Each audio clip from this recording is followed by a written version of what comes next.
علی کو تھیلیسیمیا ہے. آج اسے اپنی سالگرہ پر بلڈ ٹرانسفیوژن کے لیے آنا پڑا. سندس فاؤنڈیشن گزشتہ کئی سالوں سے تھیلیسیمیا کے شکار ہزاروں بچوں کی زندگی میں امید اور خوشیوں کے رنگ بکھیر رہا ہے.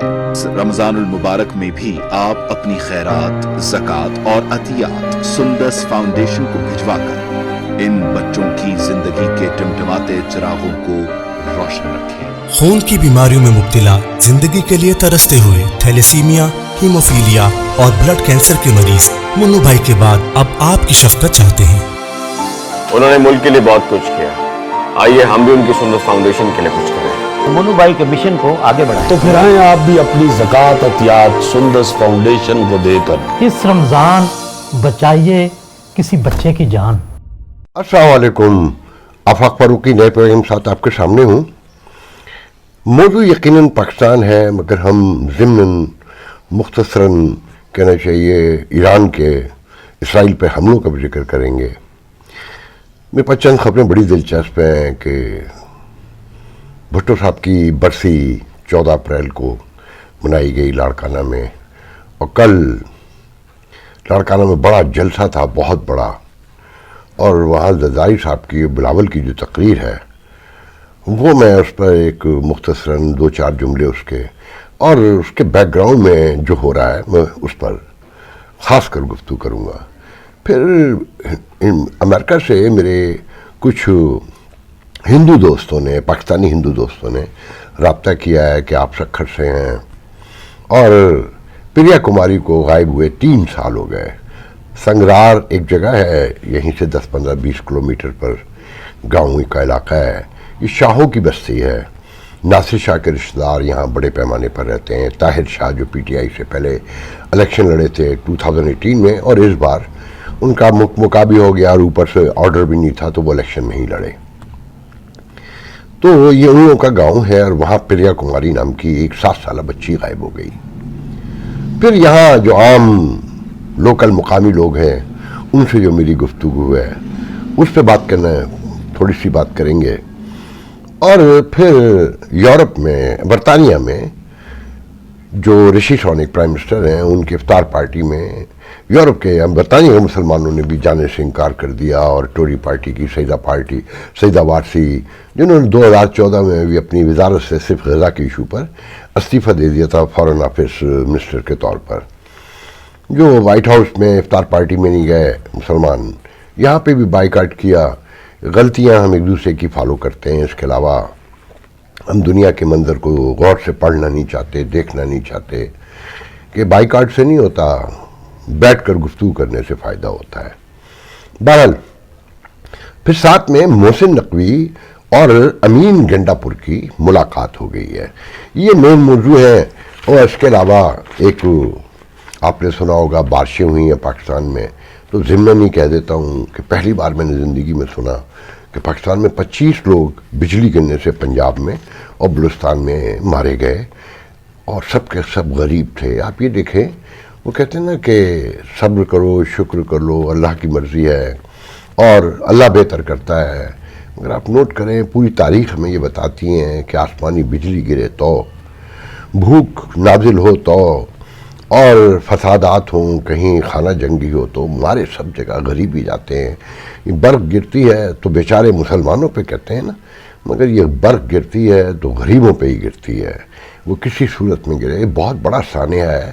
اور یہ جو انوائرمنٹل یہاں چینجنگ آ رہی ہیں جو بہت خوفناک ہیں، جس پر کوئی غور بھی کرنے کو تیار نہیں ہے، فرصت ہی نہیں ہے. ان ساری چیزوں پہ مختصراً بات کریں گے. اور آخری جو اہم ترین ٹاپک ہے کہ بھارت نے اپنا ایک اور ٹارگیٹ پاکستان میں بآسانی انتہائی صفائی کے ساتھ حاصل کر لیا، اور ہماری ایجنسیاں پاکستان کی اور حکومت، ریاست سب منہ دیکھتی رہ گئیں.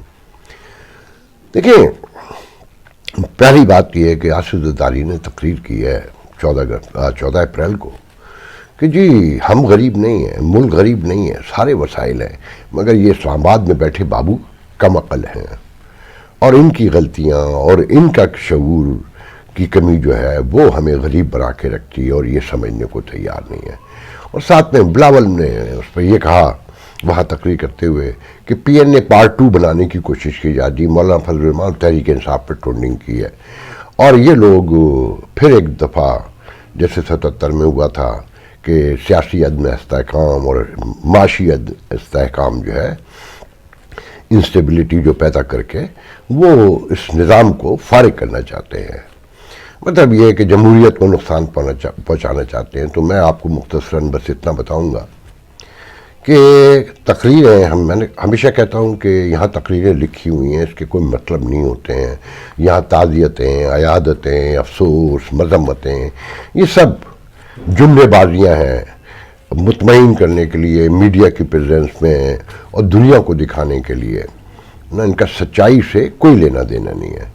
آپ یقین کریں لاڑکانہ میں جو جلسہ تھا اس کے لیے ایک تو چارٹر طیارے چنچی کی طرح چل رہے تھے پورے پاکستان سے. زرداری صاحب خود ایک پرائیویٹ جیٹ میں آئے نواب شاہ سے, اور کراچی سے جو سکھر فلائٹ آتی ہے جو واپس جاتی ہے 6:10 پہ, وہ روک لی گئی. کس لیے کہ جناب جلسے سے لوگ فارغ ہو کے جو وی آئی پی جائیں گے, ایم این اے, ایم پی اے, سینیٹرز اور جو ملک بھر سے لوگ آئے ہیں جو کراچی جانا ہے, جب تک وہ واپس نہیں آ جائیں گے فلائٹ واپس نہیں جائے گی. مطلب پیسنجر گئے بھاڑ میں, اور 3 پیسنجر سے میں ملا جو راستے سے ایئرپورٹ سے واپس آئے کہ ان کو میسج آیا کہ جی فلائٹ کا بھی کوئی اسکیجول نہیں ہے, بتا دیا جائے گا.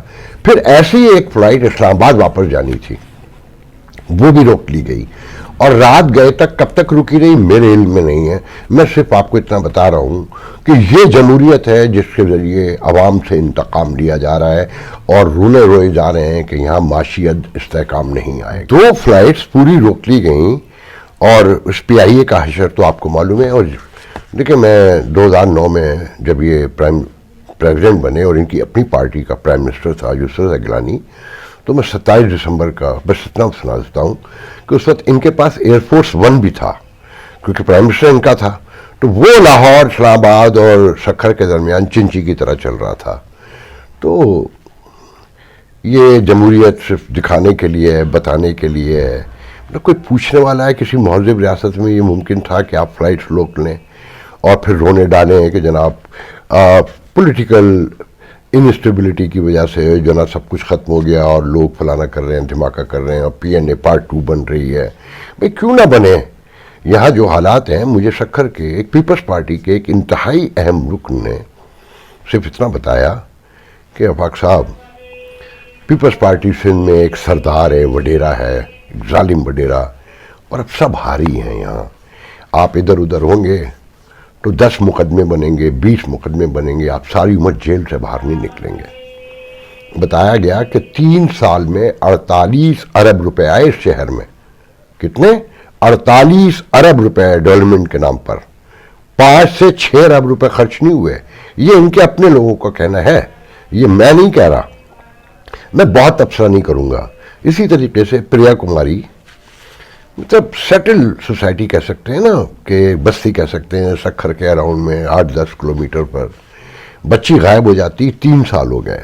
تو خورشید شاہ کا ایک ویڈیو مجھے دکھایا گیا جو بھیجا گیا امریکہ سے, کہ وہ کسی نے سوال کیا کہ جی پریا کماری کو 2.5 سال ہو گئے غائب ہوئے.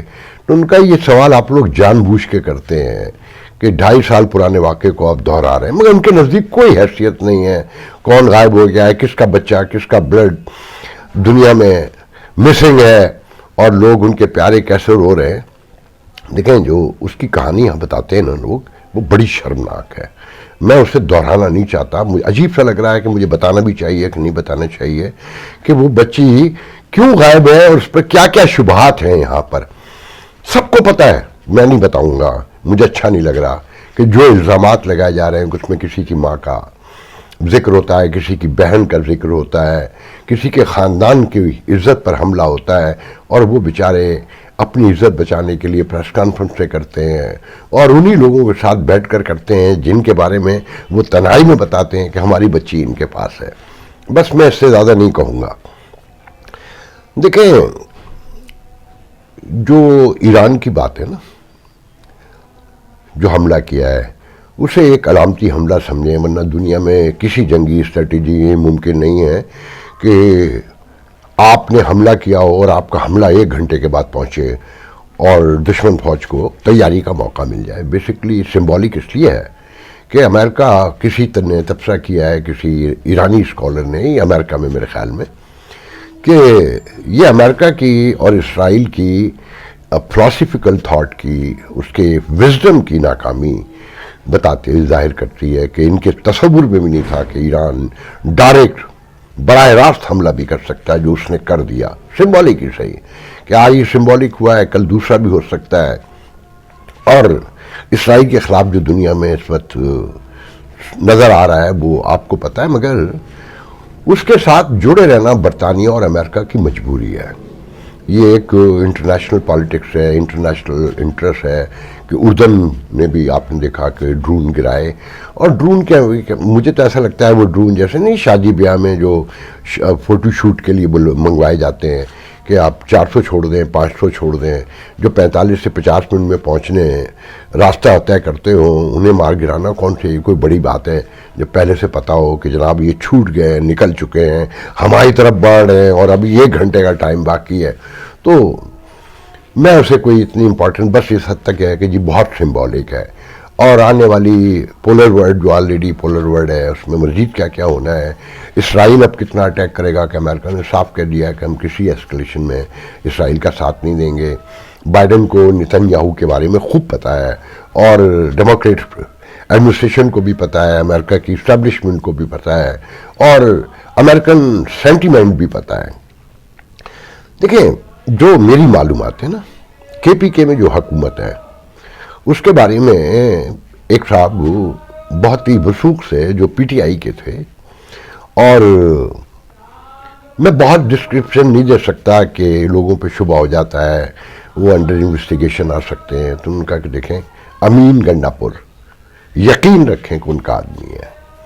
افطار پارٹی تو آپ نے سن لیا ہوگا کہ جو یہ کور کمانڈر ہاؤس میں ہوئی، جس پہ سیف نے کہا، وہ جو اسٹیبلشمنٹ کا پرانا آدمی ہے، جو سینیٹر بھی رہا ایم کے ایم سے، جو ترجمان ہے کے پی کے کا آج بھی اور پہلے بھی تھا، وہ کہتا ہے کہ جی ہماری فوج ہے تو ہم کیا انڈین فوج کے پاس گئے تھے جو اتنا تماشا لگ رہا ہے؟ تو کہنے والے نے مجھے یہ بتایا کہ دیکھیں، اگر امین گنڈاپور کی حکومت بنی نہیں سکتی تھی اگر ان کی مرضی نہ ہوتی، اور کے پی کے میں ان کی حکومت بنوانے کے میک شور کیا گیا، اور جیتے ہوئے لوگوں کو زبردستی ہرایا گیا، جن کا 100% جیتے ہوئے لوگ ہیں، یہ طے تھا کہ کے پی کے کی حکومت پی ٹی آئی کو دینی ہے، اور اگر کوآپریٹ نہیں کریں گے تو 4 مہینے میں حکومت ختم ہو جائے گی۔ اور وہ کوآپریٹ کر رہے ہیں، اچھے بچے بن رہے ہیں۔ اسی سلسلے میں محسن نقوی سے بھی ملاقات ہو گئی ہے، اور جب محسن نقوی کو افورڈ کر سکتے ہیں تو یو کین امیجن کہ ان کے ساتھ بیٹھ سکتے ہیں، بات کر سکتے ہیں، تو چیزیں آگے بڑھ رہی ہیں، اور یہ اچھی بات ہے، کوئی بری بات نہیں ہے۔ یہ تو طے ہے نا کہ جس طرح سوسائٹی پہ ان کا انفلوئنس ہے، جس طرح انہوں نے کنٹرول کیا ہوا ہے، مطلب جس نے مجھے یہ کہا، اس نے تو یہ کہا کہ دیکھیں جی بلوچستان تو آلریڈی کالونی ہے، تو اب کے پی کے آلریڈی 70-60% ہو چکی ہے، باقی جو رہ گیا وہ بھی ہو جائے گا۔ اور انہوں نے اور جو باتیں کی وہ میں تصور بھی نہیں کر سکتا پبلک کرنے کی، میرا حوصلہ ہی نہیں ہے، یہاں نہیں، میں امریکہ سے بیٹھ کے بھی نہیں کروں گا، یہ ناممکنات میں سے ہے۔ بس دعا کریں، کیونکہ آخری ہوپ ایک دعا کے علاوہ ہمارے پاس کچھ بھی نہیں ہے، کہ اللہ تعالیٰ ان کو سمجھ دے، شعور دے، اور اس ملک کو اپنی حفظ و امان میں رکھے۔ ورنہ چیزیں تو آپ کے سامنے ہیں، جو کچھ نظر آ رہا ہے، جو پولیٹیشنز کر رہے ہیں۔ خبر تو یہ بھی ہے کہ جی محسن نقوی کو مریم بی بی نے لاسٹ مومنٹ میں سعودی عرب جاتے ہوئے منع کروا دیا کہ وہ نہیں جائیں گے، جبکہ ان کے دوسرے ذرائع یہ کہتے ہیں کہ جی محسن نقوی نے جہاز ارینج کروا کے دیا، وہ وزیر داخلہ ہے، ساری چیزیں اس نے ارینج کی، تو یہ ایسی اسٹوپیڈ اسٹوری ہے۔ پھر ایک خبر یہ بھی ہے کہ محسن نقوی اور شہباز شریف کی بھی ملاقات ہو گئی ہے، کہ چیزیں کچھ سارٹ آؤٹ ہوئی ہیں، یا ہو سکتی ہیں، یا ہو گئی ہوں گی، میں نہیں کہتا، مگر ملاقات کی خبریں ہیں۔ آپ کو یہ تو پتہ ہے کہ ان کے درمیان کوئی تنازع کی گفتگو، یہ اچھی بات ہے، مگر یہاں معاملات سدھرتے ہوئے نہیں نظر آتے۔ جو سب سے خوفناک بات ہے کہ جو منظر پہ بیان کیا جاتا ہے